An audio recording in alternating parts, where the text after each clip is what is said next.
வெறும் கல்லுப்பும் ரூ. 5 நாணயமும் போதும். அபிஜித் நட்சத்திர நேரத்துல இப்படி செய்யுங்க. அதுவும் இந்த மாதம் வரக்கூடிய அபிஜித் நட்சத்திரம் அப்படிங்கிறது மிக மிக சக்தி வாய்ந்தது. ஏன் அப்படின்னா, தட்சிணாயன காலம் ஆரம்பிச்சிடுச்சு. தட்சிணாயன காலம் ஆரம்பித்து வரக்கூடிய முதல் அபிஜித் நட்சத்திர நேரம். அதுவும் மிக சக்தி வாய்ந்த ஒரு நாள்ல இந்த அபிஜித் நட்சத்திரம் வந்திருக்கு. இதை தவற விட்டுடாதீங்க. எப்ப, எந்த நேரம் அப்படிங்கிறத இந்த பதிவுல பார்க்கலாம். இந்த அபிஜித் நட்சத்திரத்துக்கும் நாணயத்திற்கும் ரொம்ப தொடர்பு உண்டு. நாணயம் அப்படிங்கிறது மகாலட்சுமியோட ஸ்வரூபம் நம்ம எல்லாருக்கும் தெரியும். கிருஷ்ண பரமாத்மா தன்னுடைய மயிலிறகுல இந்த அபிஜித் நட்சத்திரத்தை மறைச்சு வச்சிருந்தாரு அப்படிங்கிறது நம்ம எல்லாத்துக்கும் தெரியும். இந்த கிருஷ்ணருங்கிறது யாரு? பெருமாளோட ரூபந்தானே. இந்த பெருமாளுக்கு மிக உரிய ஒரு நட்சத்திரம் அப்படின்னா திருவோண நட்சத்திரத்தை சொல்லுவோம். அதே போல கிருஷ்ண பரமாத்மாவுக்கு இந்த அபிஜித் நட்சத்திரத்தை சொல்லுவோம்.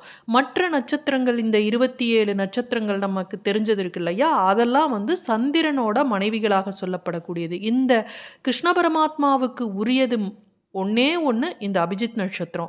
இந்த அபிஜித் நட்சத்திரத்தை அந்த காலத்தில் மன்னாதி மன்னர்கள் கூட இதை பயன்படுத்தி இருக்காங்க. அதுவும் இந்த நாணயத்தை வச்சு இந்த அபிஜித் நட்சத்திர நாளில் வணங்கியிருக்காங்க. மகாலட்சுமிக்கும் குபேரனுக்கும் நம்ம இந்த நாணயத்தை வச்சு அர்ச்சனை செஞ்சோம் அப்படின்னா குடும்பத்தில் வறுமையே இருக்காது அப்படின்னு பல சாஸ்திரங்கள் சொல்லுது. பொதுவாகவே இந்த வழிபாட்டை வெள்ளிக்கிழமையில 5 ரூபாயை வச்சு 27 வெள்ளிக்கிழமை தொடர்ந்து இதை செய்ய நம்ம செல்வம் சேரும் அப்படின்னு சொல்லுவாங்க. இந்த பரிகாரத்தை அபிஜித் நட்சத்திர நாள்ல, அதுவும் தொடர்ந்து 11 அபிஜித் நட்சத்திர நாள் நம்ம செஞ்சோம் அப்படின்னா நமக்கு செல்வமானது மலமலன்னு உயரும் அப்படிங்கிறது நம்பிக்கை. ஒவ்வொரு அபிஜித் நட்சத்திரத்துக்கும் இந்த பரிகாரத்தை தவறாமல் செய்யலாம். நீங்கள் வேறு ஏதாவது பரிகாரம் செஞ்சீங்க அப்படின்னாலும் அதோட இதையும் மறக்காமல் செய்யலாம். வெள்ளிக்கிழமையில் செஞ்சீங்கனாலும் இந்த பரிகாரத்தை நீங்கள் தொடர்ந்து செய்து கொண்டே வரலாம். வெள்ளிக்கிழமைனா 27 வெள்ளிக்கிழமை தொடர்ந்து இந்த பரிகாரத்தை செய்து நிறைவு செய்யணும். அபிஜித் நட்சத்திர நாளை நீங்கள் பயன்படுத்துகிறீங்க அப்படின்னா 11 அபிஜித் நட்சத்திர நாளுக்கு இந்த பரிகாரத்தை செய்யணும். இப்படி செய்யறதுனால குறைவில்லாத செல்வம் கிடைக்கும் அப்படிங்கிறது ஐதீகம். உப்புல மகாலட்சுமி வாசம் செய்கிறாள். பார்க்கடல்ல இருந்து மகாலட்சுமி பிறந்ததால கல்லுப்பு அவளோட அம்சமாக போற்றப்படுகிறது. தூளுப்பு பயன்படுத்துவதை விட கல்லுப்பு பயன்படுத்துகிறவங்க இல்லத்தில் பக்தியும் ஒழுக்கமும் செல்வமும் மேம்பட்டு இருக்கும். சரி, இந்த கல்லுப்பை வச்சு தான் நம்ம இந்த அபிஜித் நட்சத்திர நாளில் இந்த பரிகாரத்தை செய்ய போகிறோம். அபிஜித் நட்சத்திரத்தை பற்றி நீங்கள் நிறைய கேள்விப்பட்டிருப்பீங்க. நான் ஏற்கனவே உங்களுக்கு இதை பற்றி பல பதிவுகள் நான் போட்டிருக்கேன். இந்த அபிஜித் நட்சத்திர முகூர்த்தம் வேற, அபிஜித் நட்சத்திரம் வேற. அபிஜித் முகூர்த்தங்கிறது தினமும் வரும். அபிஜித் நட்சத்திரம் அப்படிங்கிறது மாதத்தில் 1 முறை 2 முறை வரும். உத்திராடத்துக்கும் திருவோணத்துக்கும் இடைப்பட்ட நட்சத்திரம் தான் இந்த அபிஜித் நட்சத்திரம். இதெல்லாம் நிறைய சொல்லியிருக்கேன். இருந்தாலும் தெரியாதவர்கள் இந்த தகவலை தெரிஞ்சுக்கணும் இல்லையா, அதனால் சொன்னேன். இந்த அபிஜித் நட்சத்திரம் அப்படிங்கிறது 24 நிமிடங்கள் தான். இந்த 24 நிமிடங்களை நம்ம மாதம் வரும். அப்போ நம்ம அதை பயன்படுத்த தவறக்கூடாது. சில திதிகள், நட்சத்திரங்கள், யோகங்கள், நாட்கள் இதெல்லாம் சேர்ந்து வரும்போது அந்த நட்சத்திரமானது விலை மதிக்க முடியாத சக்தி உடையதாக இருக்கும். இந்த தமிழ் வருடம் பிறந்து, பராபவ வருடம் பிறந்து முதல்ல வரக்கூடிய அபிஜித் நட்சத்திரம். இந்த அபிஜித் நட்சத்திரம் அப்படிங்கிறது மிக சக்தி வாய்ந்ததாக சொல்லப்படுகிறது. அதற்கு காரணமும் நம்ம தெரிஞ்சுக்கலாம். அபிஜித் அப்படின்னாவே வெற்றியை தரக்கூடியது. இந்த நாளில் நீங்கள் செய்யக்கூடிய எந்த ஒரு காரியமாக இருந்தாலும் அது மிகப்பெரிய வெற்றியை தரும். நீங்கள் ஒரு யூடியூபே தொடங்கணும்னு நினைக்கிறீங்கன்னு வச்சுங்களேன், இந்த நாளில் நீங்கள் வீடியோவை போட்டு பாருங்களேன். உங்களுக்கு நீங்கள் சீக்கிரம் மானிட்டைசேஷன் ஆகி வெற்றி பெறுவீங்க. அதே மாதிரி ஒரு தொழில் தொடங்க போகிறீங்க, வியாபாரம் தொடங்க போகிறீங்க அப்படின்னா இந்த நாளில் நீங்கள் ஸ்டெப் எடுத்து வைங்க. தொழில் தொடங்குங்க, கடை ஆரம்பிங்க, எல்லாமே சக்சஸாக தான் முடியும். இந்த அபிஜித் நட்சத்திரமானது இந்த மாதம் ஜூலை 29ஆம் தேதி புதன்கிழமையில வந்திருக்கு. அன்றைய தினம் பௌர்ணமி திதியும் இருக்கு. உத்திராடம் திருவோணத்துக்கு நடுவில் தான் இந்த நட்சத்திரம் வரும் அப்படிங்கிறத நம்ம பார்த்துட்டோம். இப்போ எப்போ வருது அப்படின்னா ஈவினிங் 4:56க்கு ஆரம்பித்து ஈவினிங் 5:20 வரையும் இருக்கக்கூடிய 24 நிமிடங்கள். இந்த நேரத்தில் பாருங்கள், பௌர்ணமி திதியும் இருக்குது.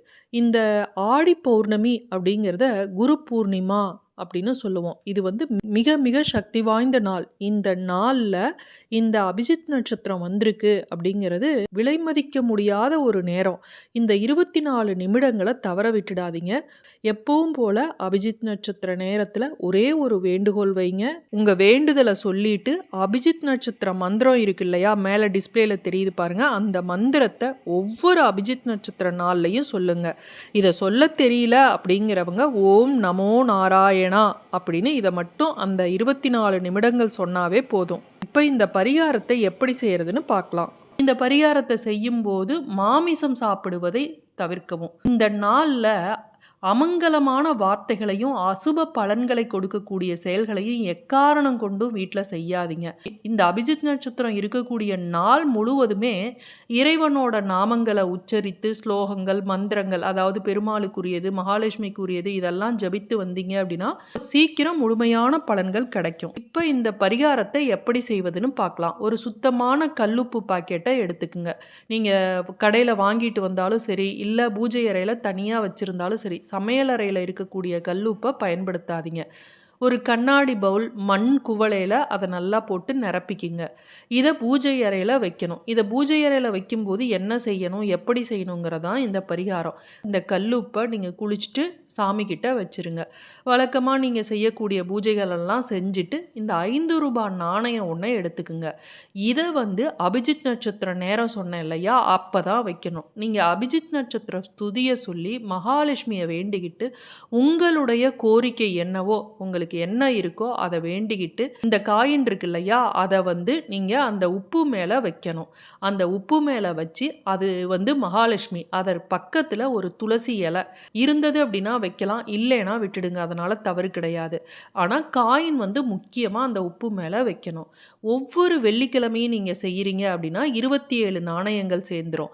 ஒவ்வொரு முறையும் இந்த உப்பை மாற்றணுமா அப்படின்னா உப்பை மாற்றணும்னு அவசியம் இல்லை. இந்த நாணயத்தை மட்டும் நீங்கள் 5 ரூபாய் காயினை மட்டும் மாற்றி மாற்றி வைக்கணும்.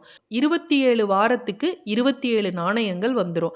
நீங்கள் அபிஜித் நட்சத்திர நாளில் மாதம் மாதம் செய்கிறீங்கனாலும் அந்த உப்பு அப்படியே இருக்கலாம். ஆனால் அதில் இருக்கக்கூடிய அந்த காயின் இருக்கு இல்லையா, அந்த காயினை மட்டும் மாற்றி மாற்றி வச்சுக்கிட்டு வாங்க. அபிஜித் நட்சத்திரமாக இருந்தால் 11 அபிஜித், அப்போ 11 நாணயம் சேர்ந்துடும். இந்த நாணயங்களை நீங்கள் ஒரு மஞ்சள் துணியில் போட்டு அதனுடன் ஒரு துளசி இலை வச்சு அதை அப்படியே கட்டி மூட்டையாக முடிஞ்சு உங்களுடைய பூஜை அறையில் வச்சிருங்க.